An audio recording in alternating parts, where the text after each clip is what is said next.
today's speaker, Professor Aparna Gupta from Rensselaer Polytechnic Institute. If you do not know anything about RPI is the oldest engineering granting, degree granting institute in the US and therefore Western Hemisphere. I mean, so if you're in the US, they would say world. But, Professor Aparna Gupta got her bachelor's and master's degree in IIT Kanpur. Like some of our faculty here, she also had the pleasure of sitting inside Professor Gandhi's class. This was in, I think you did mathematics there, right? In 5-year degree in maths. And then went on to Stanford to get a PhD in mathematics related to economics, microeconomics, if I'm not mistaken, and more to preference relationships and things like that. Right. Okay. Then she went on to become a professor at RPI. Now she's professor in Lanny School of Business, which is the business school of RPI, and also jointly a professor in the Department of Industrial Engineering. So here we are in all departments, so not just two. So we have no departments here. So Professor Aparna Gupta is here for a year on sabbatical, and we have the opportunity to hear from her. Her research interests vary from basic financial finance and to risk management with applications to many different kinds. And then today we're going to hear one of those applications. Thank you.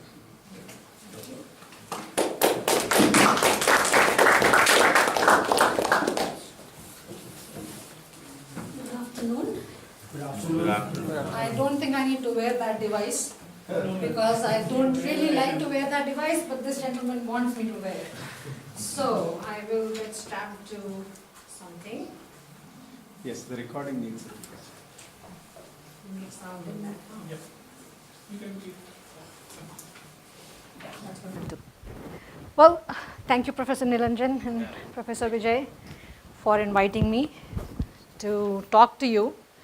And I was asking the other visitors and Professor Vijay if this is a research seminar or if this is a lecture, because of given that we have students who are in their first year, this should not be a research seminar, right? Because in a research seminar, we would jump off into a very specialized topic and then go on rattling, and of course that may not be very useful for you, right? So in fact, even the choice of topic of talking about energy today became the good one to pick, because all of us know energy, right? It's right here, right? All of us use energy in variety of forms. And of course, my research thrust in energy domain is from my background of risk management, right? So we all have to have some concept of risk. What does risk mean? And once we understand some concept of risk, whatever the context of risk would be in the energy domain would be interesting to look at in terms of managing it, right? So what do we understand about risk? What is risk?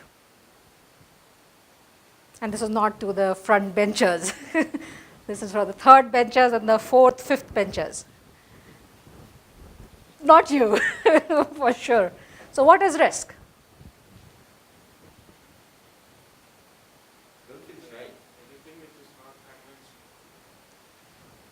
And everything that is not conventional? Right. So something that happens that may not have been what you thought would happen, right? Which was hopefully getting you to where you wanted to go, right? So another very simple variation of the definition you gave is different things that could happen that will derail you from where you wanted to go, right? And of course, when different things happen, you want to manage them so that you still keep the path, right? So the whole topic of empowering the power grid to face future energy challenges, in that big title, the entire theme that I would pick would be on risk management, because that's my area, right? And I apply risk management thinking in different contexts, And the area that is richest for risk management is finance and insurance. We all use insurance, right? Or we all know about insurance. We all know LIC, don't we? The Life Insurance Corporation of India. What does it insure? Life, right? So it ensures life, our being alive and being there for our family and earning to provide to our family. But of course, should that not happen for risk to get realized and other unplanned things happen, insurance makes up for that risk. We all know that, right? So insurance is a contract that helps you manage risk. Of course, once you are gone, then the rest of your family still needs to sustain themselves. So in that case, insurance becomes a contract for risk management for the family of remaining to follow a course, still sustain yourself, and do all the productive things that you would want to do. Go to college, go to university, etc., etc.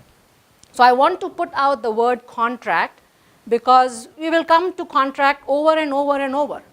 And contracts do the job of two entities coming to an understanding about a risk of if this happens versus this happens versus this happens, what will the two contracting party do for one another, right? And all the discussion I would have for risk management and then contract would be from the context of energy, right? And of course, all my research would be in the context research, and therefore what I'm going to talk about will be from the context of United States. So that may or may not be right now relevant for Indian market, but a lot of the pieces should be and would very soon become or should very soon become, right? So before I go on, I would want to point that, of course, not all the work I'm going to talk about is mine. So I have two students, ex-student, PhD graduate, Abuzar Gawami and Saptarshi Bhattacharya, who is currently a student at RPI. Both of them were electrical engineering PhD students. And before I go on, a disclaimer, I am not an electrical engineer. Okay? So I'm like Professor Vijay said, I am in the business school, and my expertise is computational finance, quantitative finance. So I have a lot of mathematical training, but I'm not an engineer, even though I was an engineering faculty at RPI for 7 years. But I was the operations research kind of engineer, industrial engineer. So anyway, I do know the engineering side of the world, but I'm not a hardcore engineer with any power engineering experience to speak of, but I'm a systems thinker from risk management perspective. So therefore, I find very comfortable to collaborate with engineers. And Professor Kaushik Kar is a professor in the electrical engineering department, and we collaborate for a variety of risk management in the engineering domain issues, energy being one of them. And of course, one of my collaborators is right here, Professor Srikanth Venkatraman. So the reason I have so many people listed here is because I'm not presenting one paper, because this is not a research seminar. In research seminar, you go deep into one paper, more technical, and you delve into all the aspects of that deep research question. I'm not doing that, right? Instead, I'm presenting a body of work, multiple papers, therefore you have more names here. Okay, so the context of our work and talk is about energy, of course, and then specifically in the context of energy, looking at electricity, electrical grid, agents looking to utilize or provide services on the power grid with a view to the next generation of what electrical grids should do and would do. And that's why my talk is from the context of the US market, where a lot of these innovations are coming to place, right? And not to say that they are only in US market. Renewables have been and are a big thing all over the globe, right? But Europe and US definitely have been on the lead in creating mechanisms by which incentives and mechanisms by which investments into renewable energy has been significant. But knowing that there are challenges in using renewable energy into an integration of them into power grids is why it is a very legitimate research question, inquiry, and innovation that should support the reliable integration of renewables. And then, of course, in a very distributed way as well. So some of those words will come up. So that's on the production end, right? The very conventional, traditional means of generating power are being replaced by, not necessarily completely replaced, but there's a very strong trending growth in renewables as contenders to the conventional and traditional. So there are questions related to that. And then, of course, on the other end of the spectrum is users, you and I, right, who actually are consuming the power generated, and in smarter ways in which we need to, should, and need to use power is what the other end of the spectrum is, right? In devices, and then, of course, how this enters into transportation sector from essentially electrical vehicle. And the challenges that brings to how the grids have to support these new ways in which end users want to and would like to use their need and demand for power. So that is the general layout of where I'm looking at. And then, of course, this whole topic of smarter power is generally called smart grid, right? So the entire system that is supporting better utilization, more varied, more sustainable utilization of power generation, all the way to end users and smarter ways of using the power is all part of how our power grid, whichever country it may be, can be smarter in using the power grid and using energy. So as I said, this is a variety of topics, and a variety of topics meaning a range of topics. And I really don't have to go into a lot of depth in all of them. My goal is to give you a flavor of when I say making the grid smarter or empowering the grid, to the power grid to be smarter, what are the flavor of issues we could be thinking about, right? So of course that's my objective here, and I'll motivate a little bit more as I walk into the core of the presentation, to give you a sense of in the value chain, where are the issues lying, and when I say in production to consumption, where are the issues and what are the flavor of issues that you could think of. And then, of course, looking at three major issues that we have looked at in past few years from different entities' perspective. So essentially looking at integrating renewables in a reliable way, what elements create risk issues that I can manage in a certain way. From the very far consumer end, if I have a certain demand characteristic, how do I consider investment in storage technologies that I eliminate at least some of price variation risk. So of course that would be an issue again from the US market, because US markets have deregulated, and so prices vary. And then of course if the prices vary, the question is what end of the price am I exposed to depending on when I draw the most amount of electricity, and how I can make it better by investing in storage technologies. And then, of course, when we look at a specific type of flexible load, how the utilities, the actual transmitters of the power from the generator to the end user, how can they create mechanisms by which end users use powering their vehicles in a smarter way, right? So therefore, the motivation of all these topics I would summarize in this picture in describing from generation to consumption, all the aspects, all the pieces have to answer specific questions in a way that the grid becomes smarter, right? So from the generation end, the question I'm currently going to talk about, and I'm currently actually working, is what is the generation mix of renewable and traditional or conventional that I'm able to look at the risks and see how best I can manage them, right? So that's at the production end.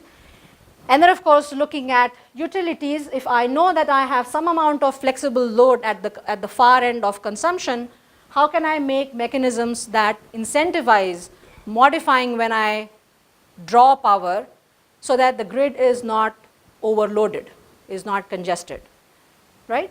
So that's in the middle how the generated power is reaching the end users. And then, of course, the end users have their specific demand profile. At what time of the day would they need how much power, right? And of course, unfortunately, if that's the time when power prices are highest, that's a big problem, right? So how can they invest in storage technologies that actually draw power when the power is cheap and then use themselves at times when it is not cheap, when it is expensive.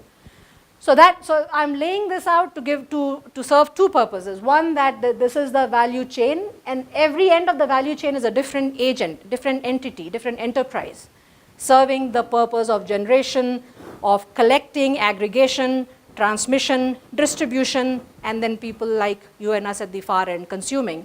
But people at the far end consuming are also of different types. They're residential and all kinds of commercial and industrial who have higher power requirement at certain times of the day, and that would be posing them at a risk because of being exposed to the higher prices at congestion times. So, right? Yeah. Can you store power in the transmission state, or where can you store power? Means you are saying that storing power. Mm. I was thinking of like in the battery, I can charge the battery. Mm-hmm. So that would be a way of storing power. Mm-hmm. But in this diagram, where can I store power? So I'm particularly looking at the end user, right? At the end user, at the retail end, storage or whatever, battery technologies, whatever technologies work. Right now my focus is at the storage, end user end. And it makes sense when you're talking about a commercial enterprise.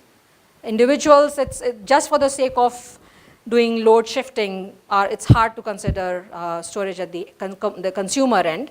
But storage at the consumer end, more combined with solar power generation, makes a lot more sense, right? But solely for load shifting, it doesn't make as much sense. So as far as storage and storage technologies at different places, I wouldn't be able to tell you exactly what type of technology will make sense where, but it would make a lot of sense, say, in the production end from renewables, because they are very intermittent, right? So if you want stable power going into the grid, you may actually generate whenever it's available and then modulate that it goes into the grid in a more stable form, right? But then again, at that production level, the requirement for storage may be very high, which may not be very cost effective, right? So I don't have exact numbers in terms of how and when it will not be cost effective, but the solution would, as an alternative, would be more in terms of aggregation and managing the volatility of power generation using the intermittent sources in some other way, not necessarily just by storage. Yes? Mm-hmm.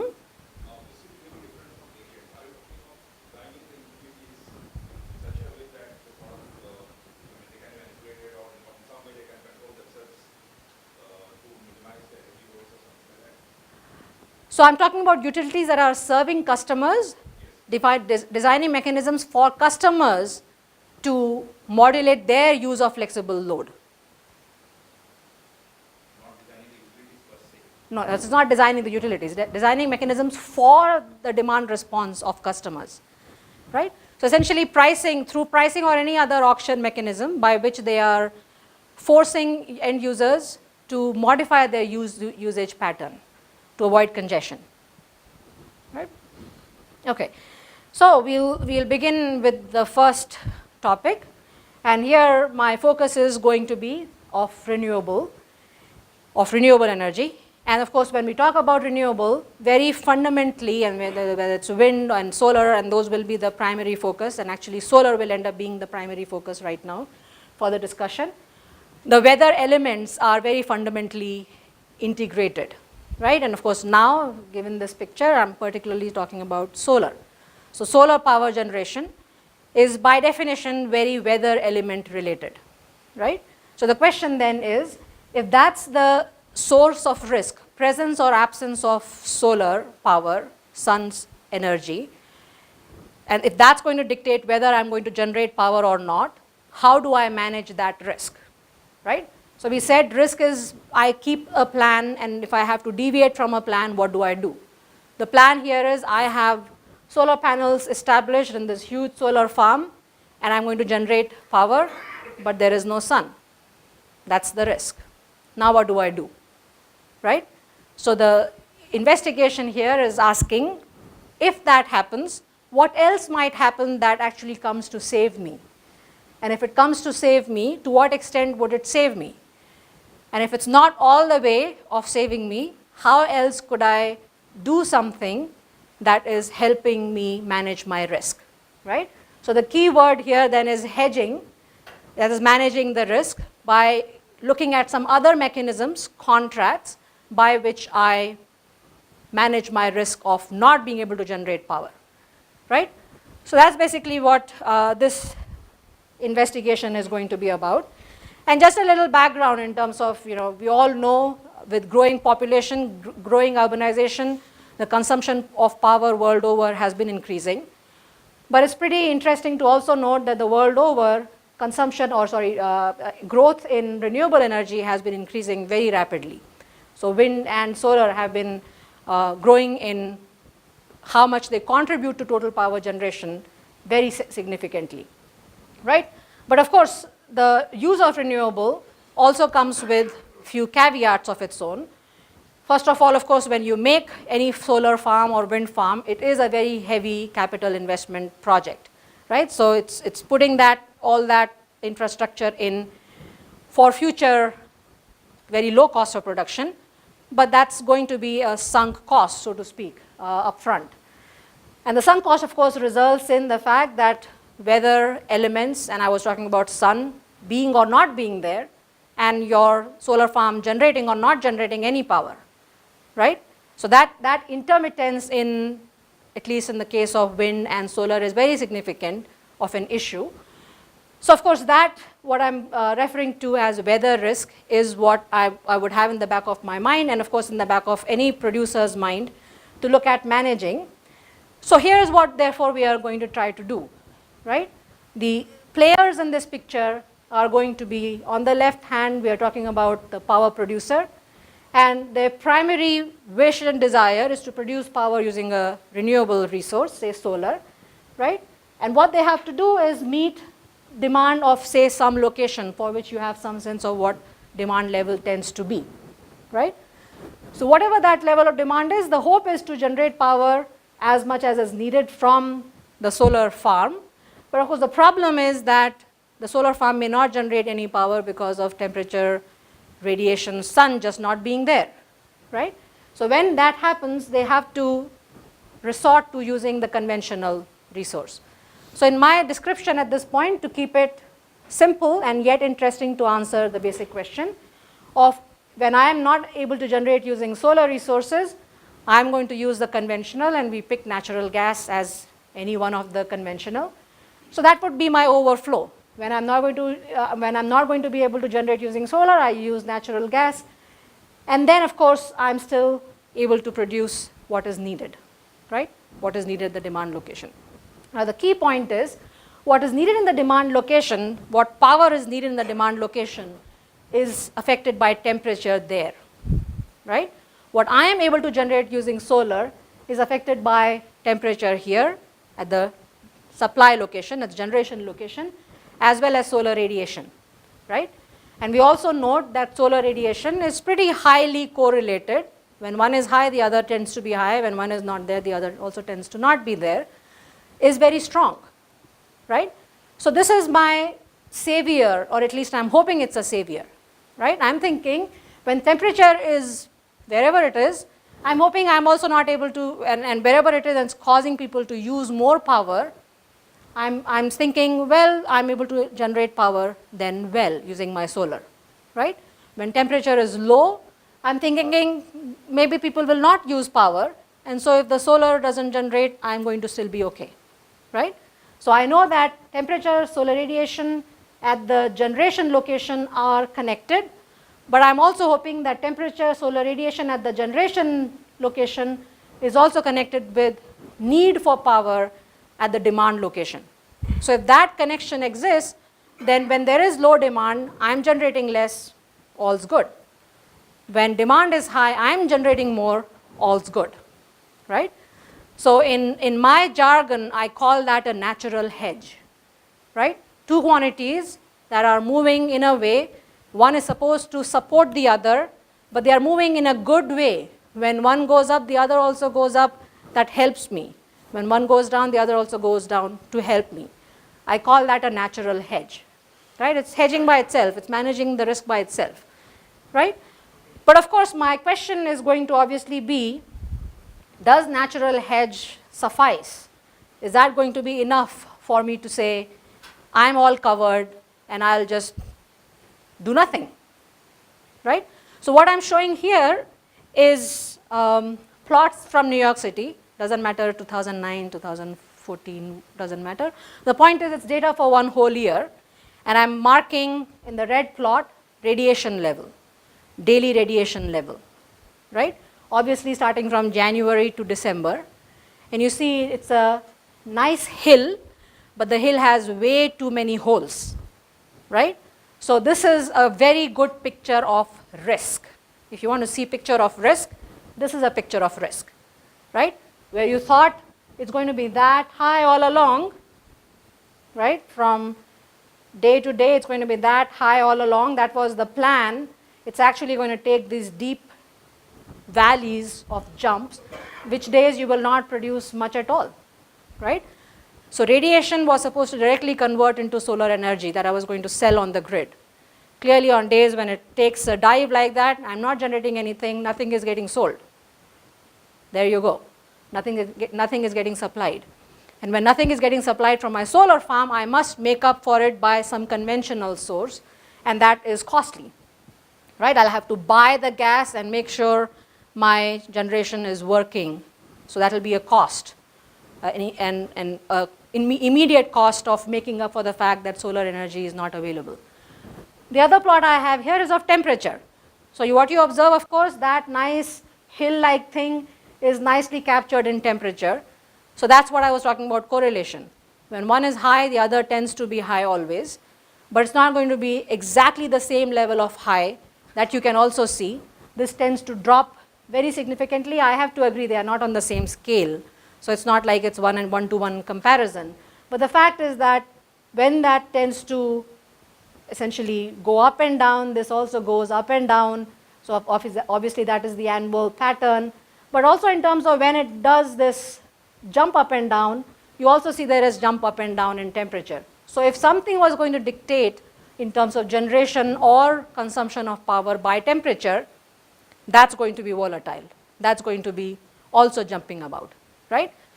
But that's what I was hoping. I was hoping when temperature does like this at the demand location where you and I are consuming power, that's New York City in this case, right? It's going to go up and down because one day the temperature is not high, the other day it's high. The next day it's not high, the next day it's high. So it's not high all the way, right?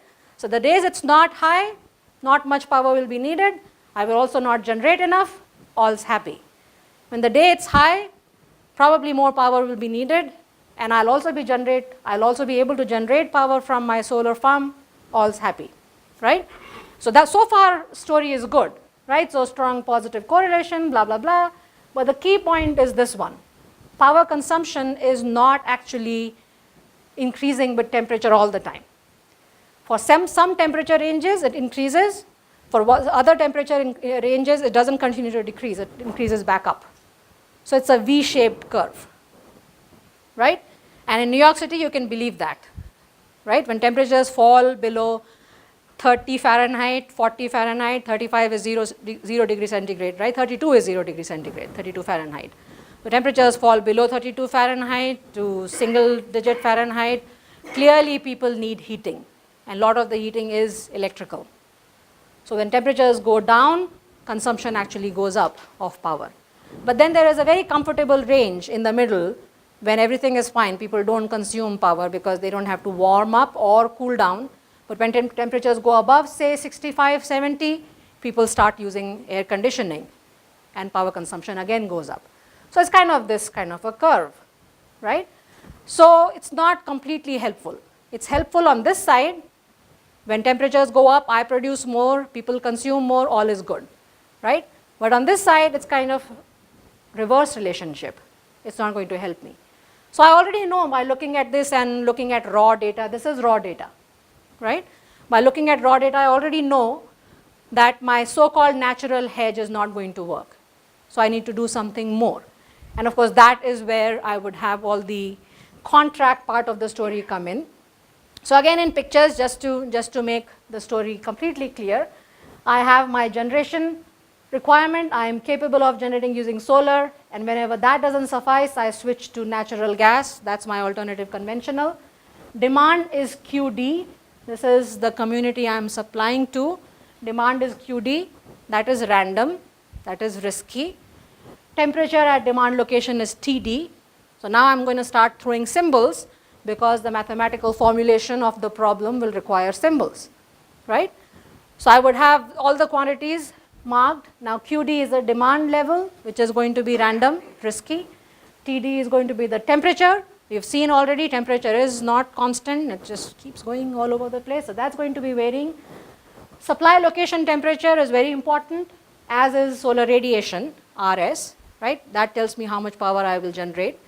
And of course, how much power I generate using solar is QS, right? But whenever QS is not enough, the remaining has to be generated using natural gas, right? And just enough.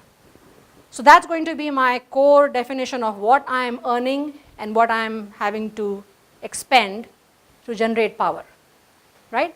What I'm earning is, of course, how much I generate, and of course in this picture I didn't tell you the price of electricity, which is also risky because again it's not a fixed quantity. In a deregulated electricity market, price actually changes over time. So of course the price at which I'm selling is also changing. Quantity that I'm selling is changing, so that tells me what my revenue is.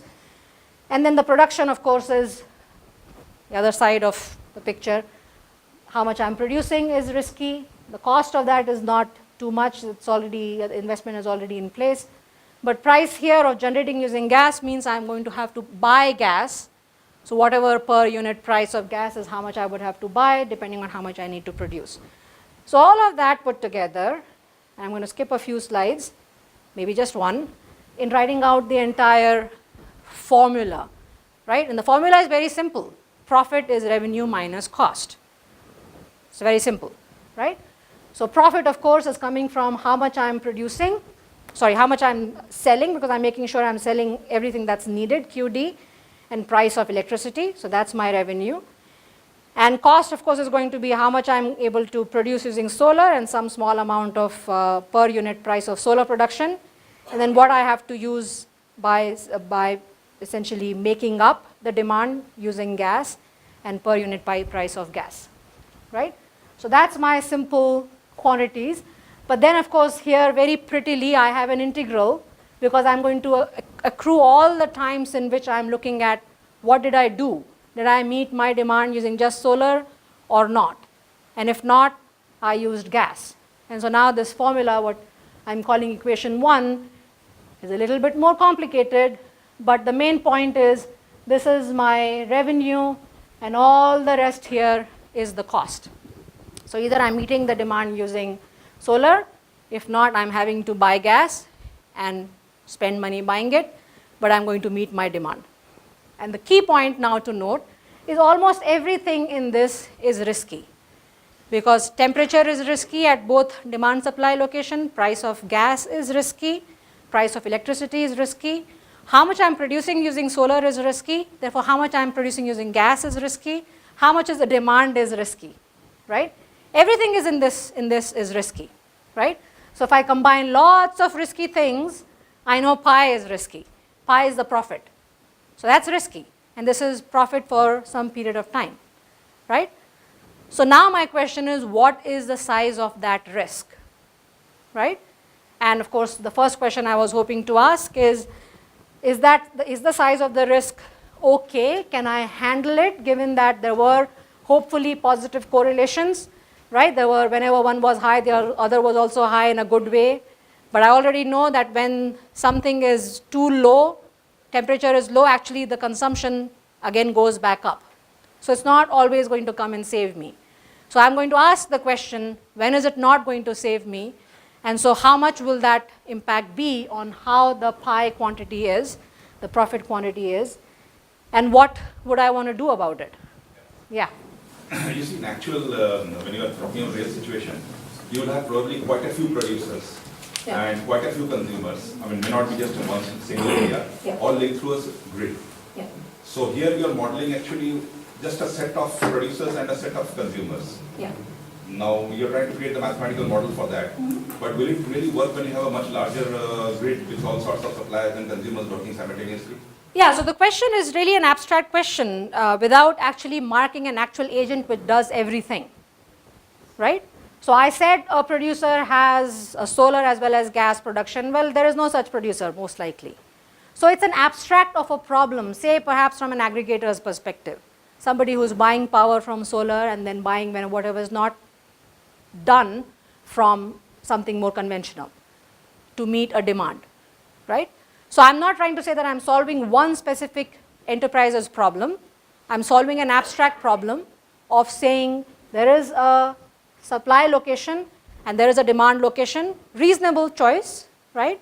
A place where there might be farms, a place where there is demand, no better example than New York City, very congested, right? And of course in my geography, so it makes sense, you have data for it. So I'm not trying to solve one specific enterprise's problem. I'm solving an abstract problem to ask the basic question, how much is the natural hedge embedded in demand and supply? And if the natural hedge is not enough, how do I additional add hedge? But this abstraction can be extended to a real situation? Possibly. So, but of course, it would have to be useful to somebody who's actually doing this task of supplying to a certain demand and is aggregating, and that's why that would be an aggregator, right? So it has contracts with renewables and contracts with non-renewables, conventionals, and it has a target demand it's trying to match. So that would be a very generic question and caricature of such a provider, right? Okay, so all I have here is formulas for how temperature or radiation translates to actual production. So I'm going to move forward in my main point now, because that's where the story is. The story was we are looking at there being some reason for things moving together, but we've already been warned that things will not always move together. They will end up moving in other directions. And then my good view of what I called as natural hedge may not work, right? So when I have one risk, another risk comes to save me without having to do anything specific about adding an artificial risk, I call that a natural hedge, right? Hedge by itself simply means I take a risk to minimize the impact of the risk I already have, right? That's a hedge, right? And the natural hedge is I didn't have to do anything very special. It's just natural. Two things that were already in my consideration. One is canceling the risk of the other in a very nice way, and that's keeping my risk reduction objectives served, right? Whereas anything beyond natural hedge is an explicit hedge, and then I'm talking about a cross hedge. And cross hedge, of course, means that I'm now going out and picking a third risk, which of course is not identical to the risks I already have. It's something else that has strong correlation, strong movement together with the risks I have. And I'm going to bring a piece of that and say, now does this package look like it is more controlled for its risk, right? So I'm calling it cross hedge because there's no exact correlation. So I'm going out in the market and I'm looking for the best instrument contract I can find to bring into my portfolio, so to speak. And now the combined risks are reduced, right? That's what I'm calling as a cross hedge. So my first investigation would be for natural hedge. I didn't do anything. I'm just now quantifying all the pieces of risks and asking how do I measure them, right? So I have a bunch of keywords here that are all telling me some summary statistics of profitability for a generator, this enterprise that I'm looking to solve, whose problem I'm looking to solve. And then the other thing to keep in mind is the profile in summer and winter looks very different, as we would expect, right? So I have to separate the summer months, separate the winter months, and look at them separately. So I have a bunch of words here, and all of these words are essentially breaking the profit quantity, looking at its risk, and measuring its risk in different ways. So mean, coefficient of variation, skewness, kurtosis, and something about the tail, right? So of course, coefficient of variation is actually indicating to you the size of risk. And then of course, by month, I'm marking out which one is the riskiest month. So which one is the riskiest month? Okay, May, and how does the September look? almost also in the same zone, right? Okay, so that definitely creates a flag, and that's what I'm kind of marking in my conclusion here, right? And if we can also kind of think why that is happening, right? Whatever the demand is doing, May and September may not be the warmest months. They may still actually be quite cold. May definitely is very cold month. Often we even get snow in May, right? So I may not actually be able to generate much. And September may be for different reasons, but May definitely because of still being quite cold and non-sunny days would be one reason why that could be mismatch in demand and supply. And then of course if we look at 95% VAR, and I could pick any other VAR, we're looking at the tail characteristics. How far bad can the profit level be, right? The far bad, of course, in the middle is not really so bad. 47 is quite fine, but then it goes worse and so much more worse. Worse and so much more worse. So the downside bad scenarios in how bad my profitability can start looking is really bad for May and September. So that's telling if you don't do anything for June, July, August, you won't be in a very bad shape. But it looks like for May and September, you really should be doing something beyond natural hedge. It's not the most effective control. So similarly, for the so-called winter months, meaning rest of the year, October through April, so you can see that our winters are very long, right, and actually extremely cold. So here again we have a whole bunch of numbers, and the story surprisingly is still at the edges, right?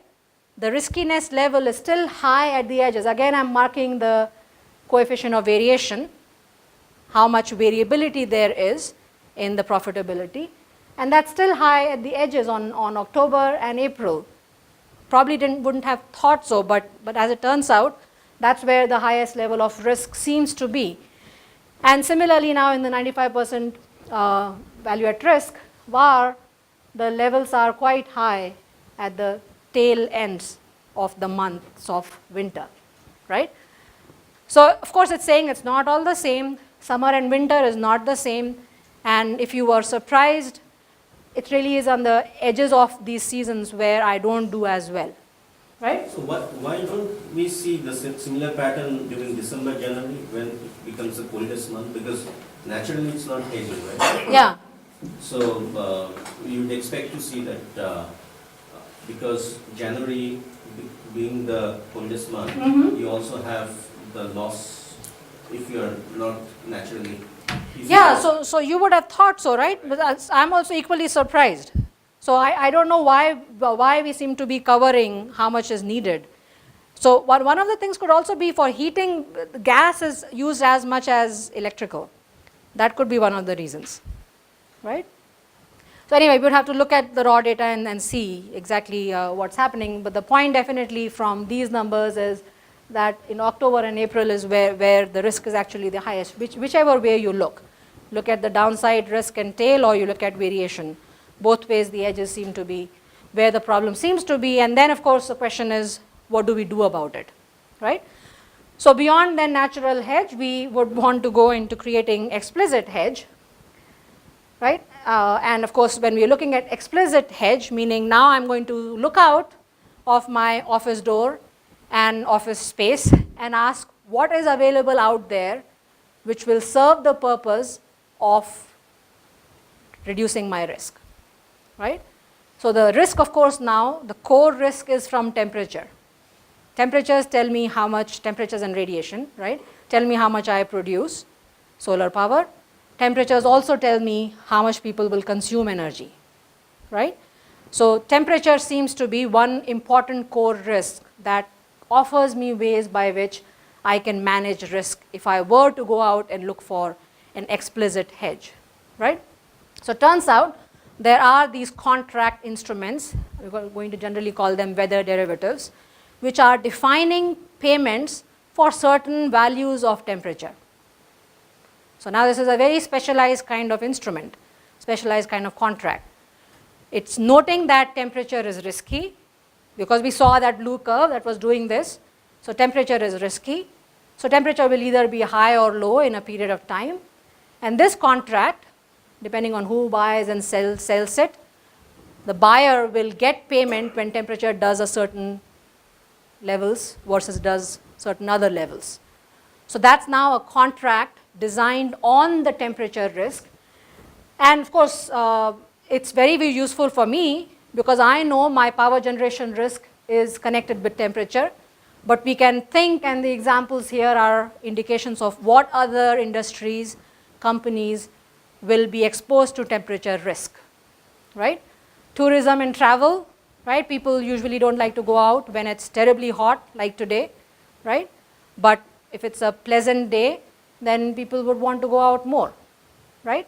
So obviously, we can imagine that companies and enterprises that are essentially in the tourism sector will benefit if they could hedge the risk of low business because of bad weather, bad temperature levels in this case. Entertainment, construction, agriculture, obviously, right? So these weather derivatives, weather contracts for managing risk are designed for weather elements, for the possible levels of those weather elements, whether it's temperature, wind, rain, snowfall, sleet, etc., for giving money when certain things happen about those weather elements. And of course, and that's what I'm writing here, precipitation, rainfall, snowfall, etc.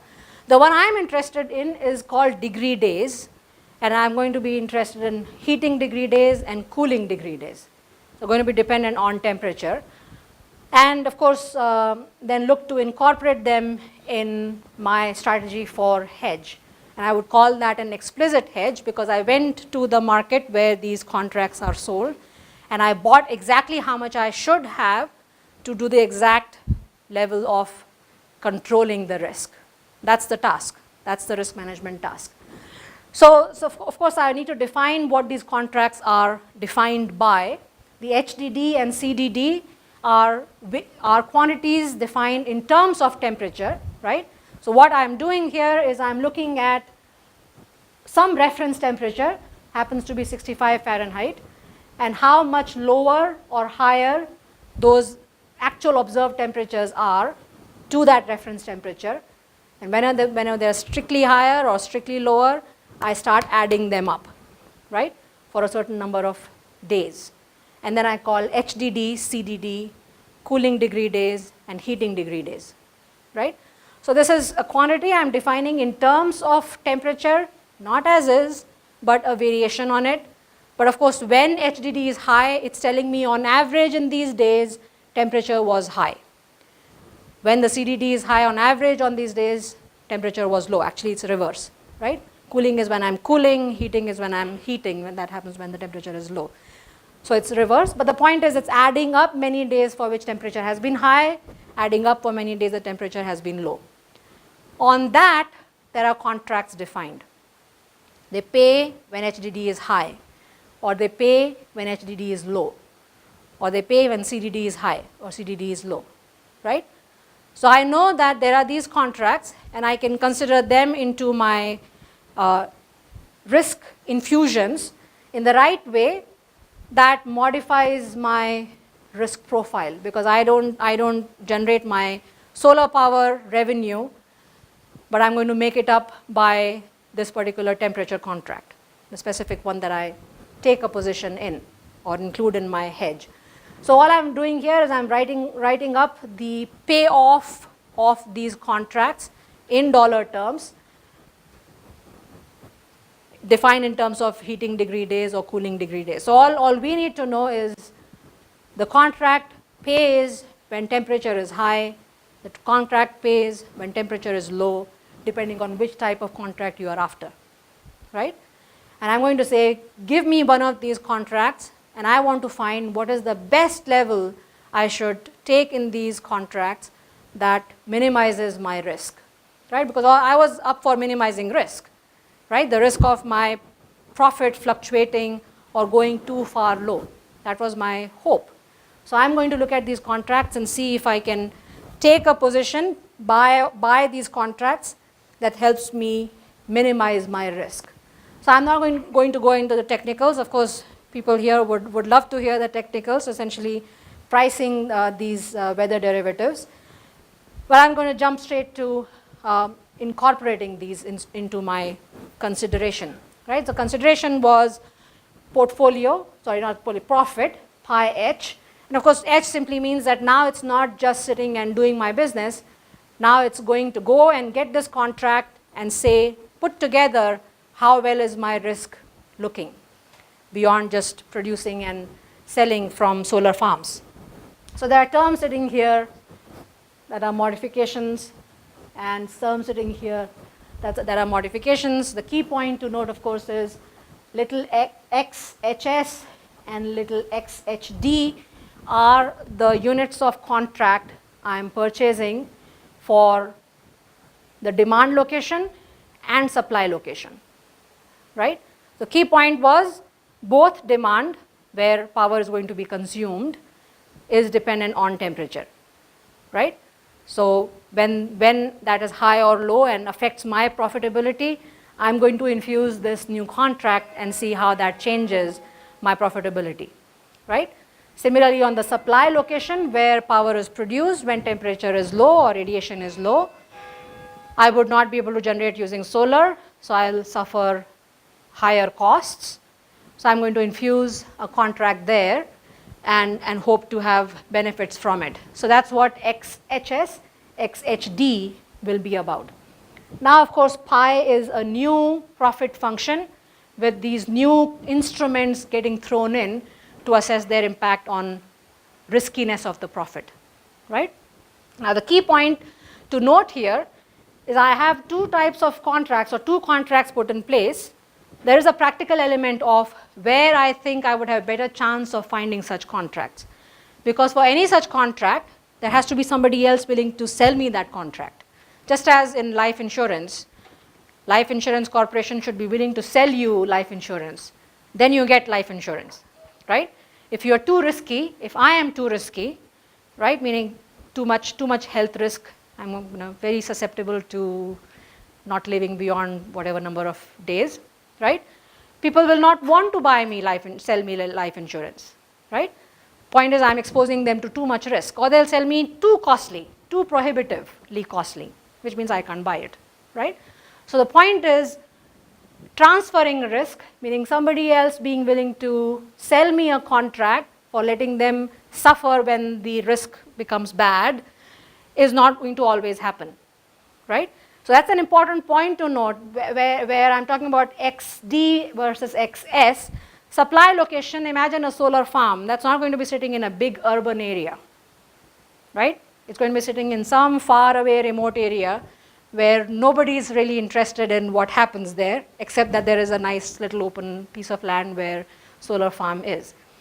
Chances of being able to find a contract for temperature for that location is much lower than where there is a lot of life, like urban New York City area, right? Where there are a lot of people worried about the temperature and a lot of people are affected by the temperature. And there might be more interest in buying and selling contracts that hedge the temperature risk in New York City, right? So even though I would want to hedge the risk at the supply location, I may not have any contracts for it. But for New York City, we know that there are contracts for New York City, right? So for urban areas, which is the demand area, I would have much better chance of finding a contract that I can hedge with. But for supply location, given that by definition it is a remote area, I may not have. So then the question is, what is the next best thing I can do? And that becomes even more strongly important in what I was calling as cross hedge. And I would actually add a new term called basis risk, meaning that whatever I'm looking to look similar to where I'm actually generating solar is going to be even more far removed, right? So it will not be strongly moving together. And that's why that hedge may not be very effective. So when that's not very effective, I call that basis risk. So this is important because that's the manner in which I will go in introducing these contracts. Because I have something very specifically for New York City location, I will only consider XD, contract designed for New York City that does something about temperature in New York City. Pays me when temperature is high, pays me when temperature is low. So that's the gradation in which I'm developing. So essentially now my question is going to be that wonderful formula for pi. I'm going to have a way of assessing its risk, and I'm going to say minimize this risk by selecting the right hedge contract, and I'm smiling at you because we were discussing this in the afternoon, right?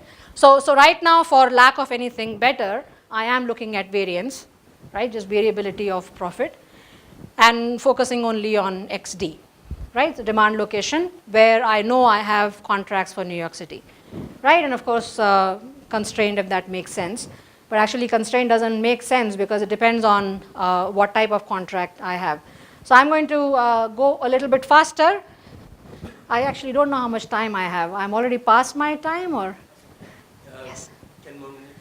Oh, 10 minutes. Okay, so I'm still on my first topic, but I was expressly going slow so that we got something. All understood what you were trying to say. Right. So that's a great thing. Okay, so I will just go at an easy pace and then not rush. It's 10 minutes if it's fine with you. Okay. Or you need more minutes. No, I'm not going to stretch anybody's time. I'll just cover what I can. Yep, okay. Okay, so for of course the optimizers in the room, this problem is not terribly bad as far as variance measure is concerned.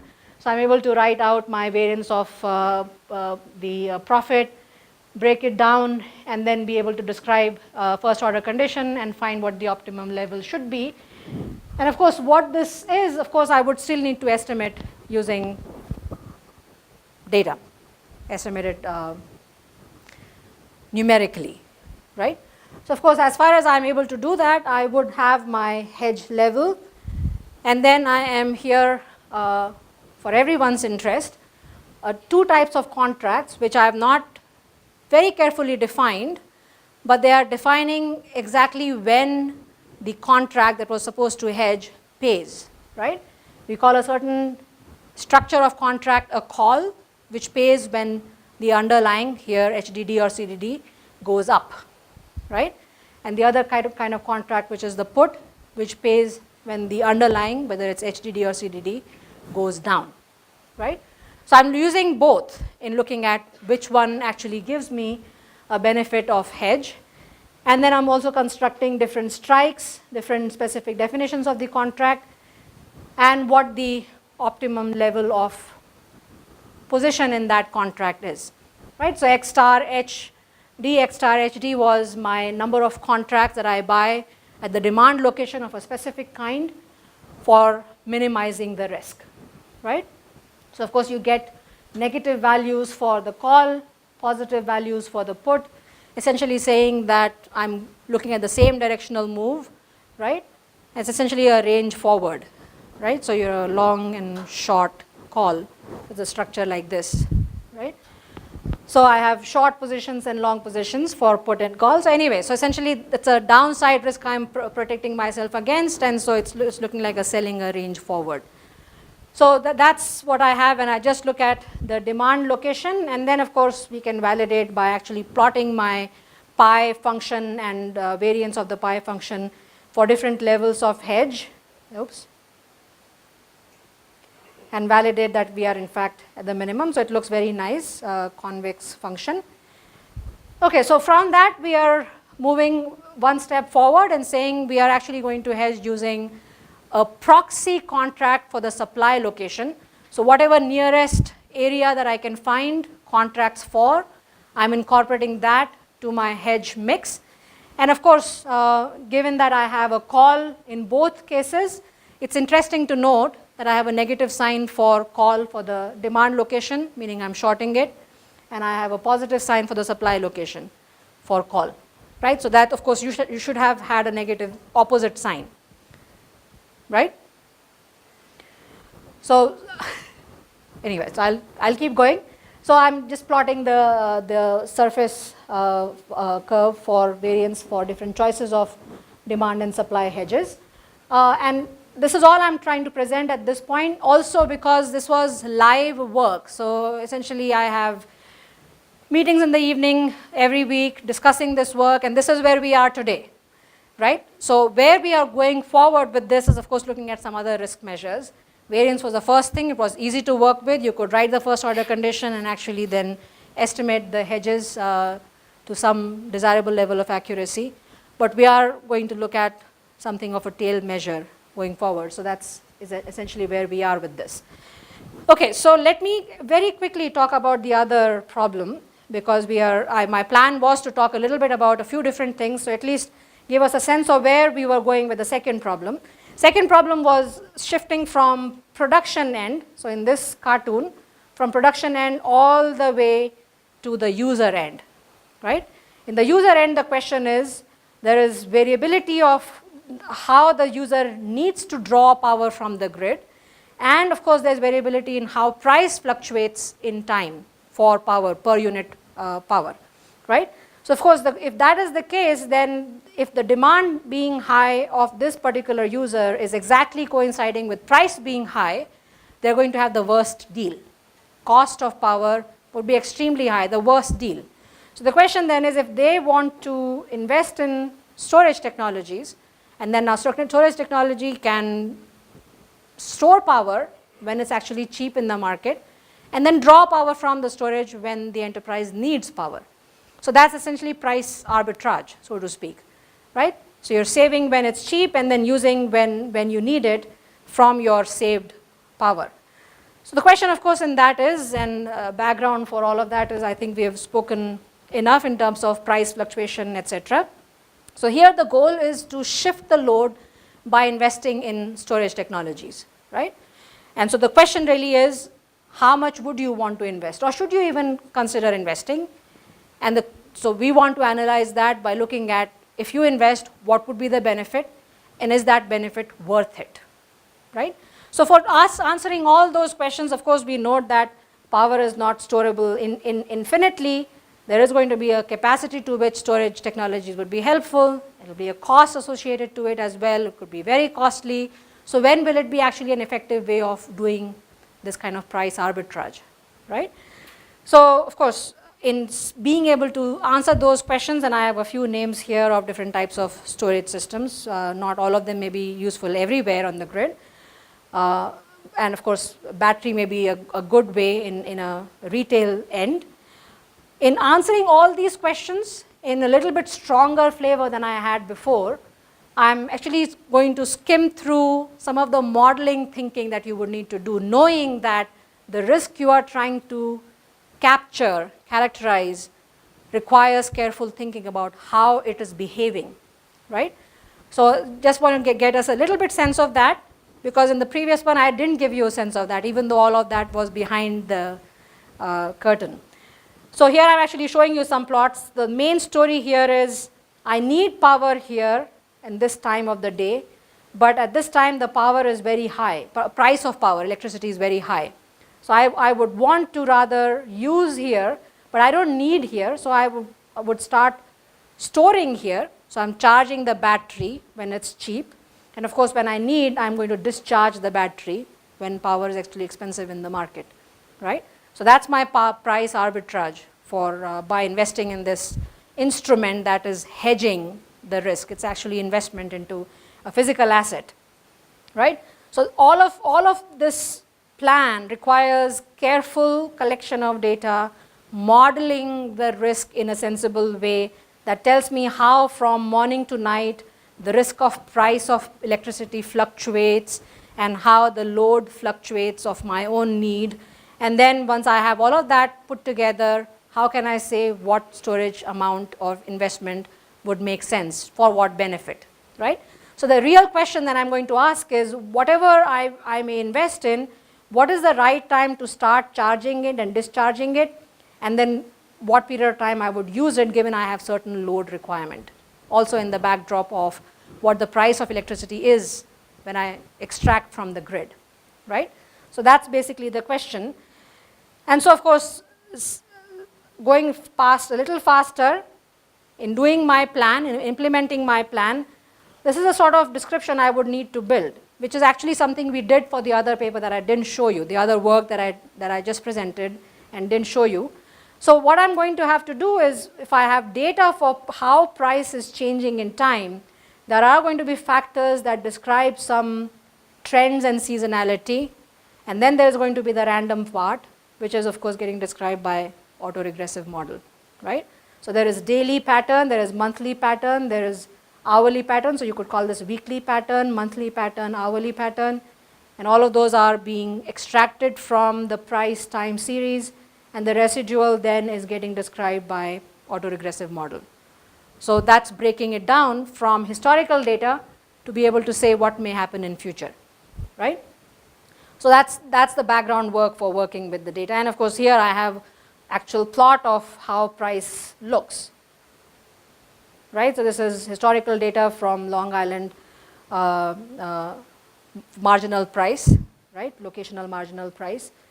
So it's describing it at bulk, but the point is that that is the level of variability you would be exposed to, at least at the enterprise level, at the large enterprise level. So you see, this is really only 24 hours, and the amount of fluctuations you see and the range in which the fluctuation you see is pretty significant, right? So rather than using this part, if you must use this part, then you're looking at much higher price of by purchase of electricity. So the volatility and difference in peak is significant. And similarly, whatever your usage pattern is, you would have a description of that changing in time. So I have a model that's capturing some trended, smoother description, and then somewhat noisy description of jumps that modify from hour to hour how the load is changing. So of course, if I simulate that, then I would have patterns of load that look like this, right? So once I start putting all of this together, it will yet again be something that I want to maximize or minimize. And in this case, again, I'm trying to maximize. Remember, before I was trying to minimize the risk. Now I'm maximizing the profit, right? But I'm of course maximizing the expected profit, and all the terms you see here are basically saying what is the rate at which I can charge my storage technology, and to whatever level I'm able to charge it is what I will be extracting from. So all the integrals you see here from T1 to T2, T3 to T4 are describing the periods of time in which I charged and the periods of time in which I discharged for the level of load I'm trying to satisfy. Load is my own load, right? My own electricity demand.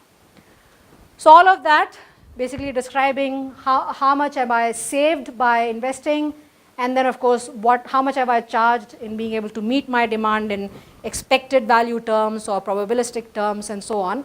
So essentially I would then implement the algorithm, and there are challenges in solving this, so we have to actually use some global optimization techniques, and you would find a range of answers for specific parameters of the problem, right?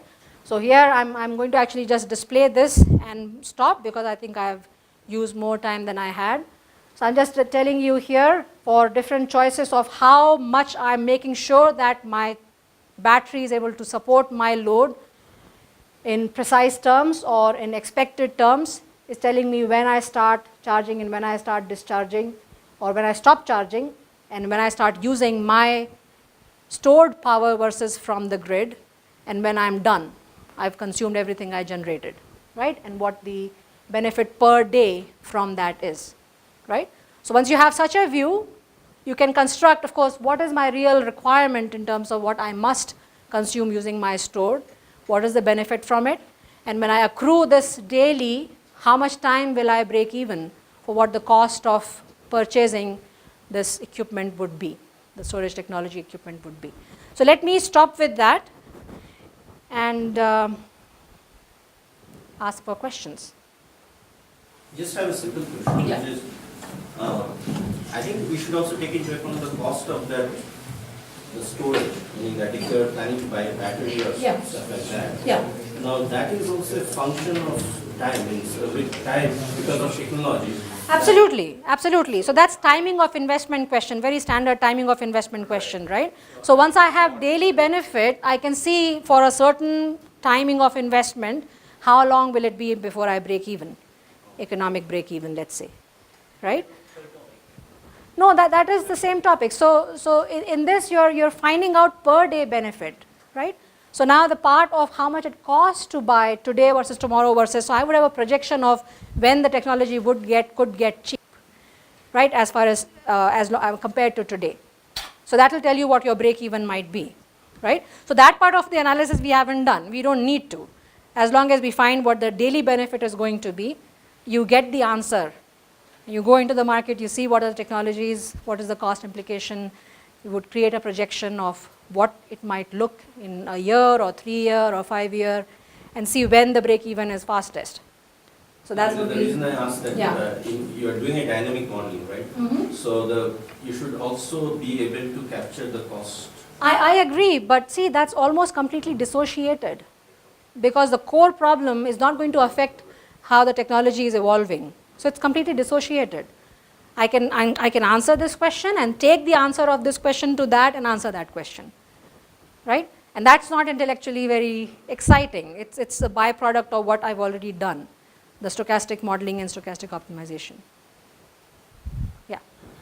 So do we consider storage as a cross-hedging? Very good question. Storage by itself is not giving me new risk, right?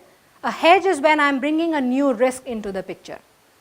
So it is a hedge, but I wouldn't call it a strict hedge because it's not bringing a new risk into the picture. It's actually deterministic, right? What it is doing, it is affecting the impact of a risk I had on me. So in that sense, it is a cross hedge.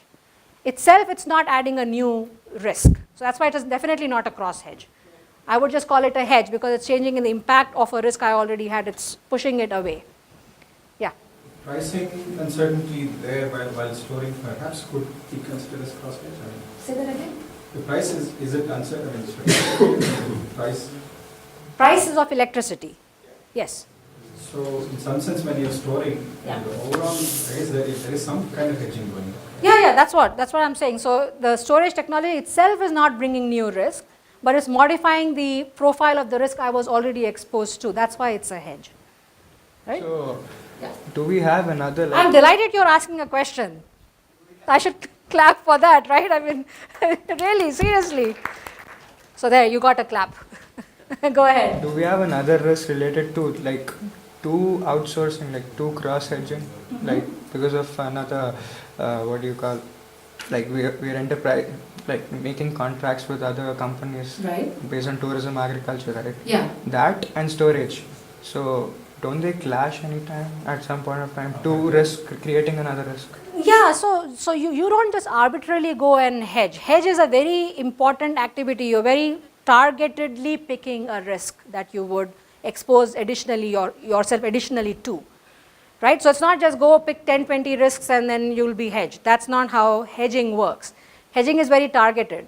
So you could be over hedging, and you're absolutely right. When you over hedge, you could actually be exposing yourself to more risk than less risk. So actually use of derivatives, these contracts that transfer risks is important from being cautiously engaging in. People burn themselves off a lot when they are not careful. We were talking about this, right? Crores of rupees burning off, right? So derivatives are very risky instruments if you're not using them carefully. Half-baked information knowledge is very risky in derivatives. And I think that's what you're saying. If you mindlessly bring on lots of new risks that you think you're hedging, you're actually probably creating much more trouble for yourself. So very good question. Weapons of mass destruction, if you don't use it well. And that's true for any tool. Yeah, complete destruction, individual complete destruction. Thank you for the question. Yeah? Are there any other factors other than temperature that affect both the production and the consumption? Because Absolutely. So because we have an instrument entirely only on temperature, I focused on temperature. But if you look at models that describe demand in terms of factors, there are many other factors that actually come in, such as humidity or list of other factors, precipitation, etc., etc. When you answered to that first question, Yeah. you said this can be used in a practical case. But you are not taking into consideration all those factors. No, the reason I'm not taking into consideration because is I don't have other contracts on other factors that matter.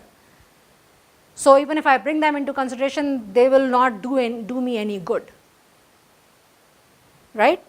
As far as temperature feeds into what demand ends up being, if I capture that, I'm good because I have a contract only on temperature. So bringing precipitation and humidity and whatnot will not do me any good because I can't do anything about hedging it, right? Also a very good question. Okay, any more? If there are none from the students, may I ask one? Yes, please. My question is not a question, it's just an inquiry. There is one group in UCLA who also work on so-called smart grids. My question is, do you collaborate with them? That's all. No, the concept of smart grid has been around for at least a decade and from different angles, at least in my awareness. So, no, I know I don't. National Science Foundation has always been at the forefront of encouraging researchers to look at the burning issues faced by the country. So when it brings out these important issues, a lot of people start looking at how they can contribute, and smart grid has been one of those, right? So there are a lot of people working, and it's almost a buzzword. So that's also a little bit risky. People just start using the word, but of course the goal is to make the grid come to the next generation with all the things that it should be capable of doing. If you're contributing to that, you're working on smart grids. Good. All right. Well, let's thank the speaker. Thank you very much.